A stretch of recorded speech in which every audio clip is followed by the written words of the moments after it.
నేను చిన్న ఉన్నప్పుడే మా అమ్మ చెప్పింది ఏమని, ఈ ఫాస్ట్ ఫుడ్స్ కానీ bakery items, cool drinks, packaged foods ఇవన్నీ హెల్త్కి మంచివి కావు, నోటికి టేస్ట్ ఇస్తాయి బట్ నీ హెల్త్కి అనేది మంచిది కాదని చెప్పి. ఎగ్జాంపుల్ చెప్పాలంటే ఇప్పుడు ఈ బ్రెడ్ ఉంది మ్యాన్ మేడ్, ఇది మైదాతో తయారు చేస్తారు. ఏంది చూసినావా, ఇలా అసలు మ్యాంగో జ్యూస్ అని చెప్పేసి ఉంటుంది కానీ దీంట్లో అసలు మ్యాంగోనే ఉండదు.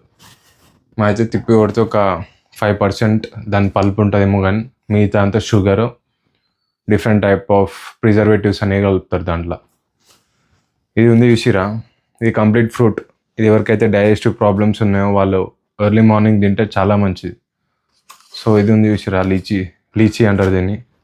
ఇది కూడా గాడ్ మేడ్ ఫుడ్, దేవుడు తయారు చేసి ఇచ్చింది మనకి, న్యాచురల్గా వచ్చింది, అది చెట్టుకు దింపేవి అవన్నీ. సో ఇవేంటంటే మనుషులు తయారు చేశారు. ఎప్పుడైతే ఈ ఇవల్యూషన్ అనేది వచ్చిందో ఈ ఫాస్ట్ ఫుడ్స్ కానీ బేకరీ కానీ వెస్టర్న్ కల్చర్ ఎక్కువ వచ్చేసింది మన ఇండియన్ దగ్గరికి. ఒక టైంలోనే మన ఫుడ్ అనేది ప్రాపర్ ఫుడ్ ఉంటుండే, మంచి ఫుడ్ ఉంటుండే, డైట్ ఫుడ్ ఉంటుండే, ప్రోటీన్ ఫుడ్ ఉంటుండే, ఎనర్జెటిక్ ఫుడ్ ఉంటుండే. సో ఇప్పుడు వచ్చేసరికి ఈ ఫాస్ట్ ఫుడ్లు, ప్యాకేజ్డ్ ఫుడ్స్ ఇవన్నీ ఏం చేస్తున్నాయి అంటే నీకు నోటికి ఎక్కువ టేస్ట్ ఇస్తాయి బట్ నీ హెల్త్కి అనేది మంచిది కాదు. నెక్స్ట్ వీడియోలో కలుద్దాం.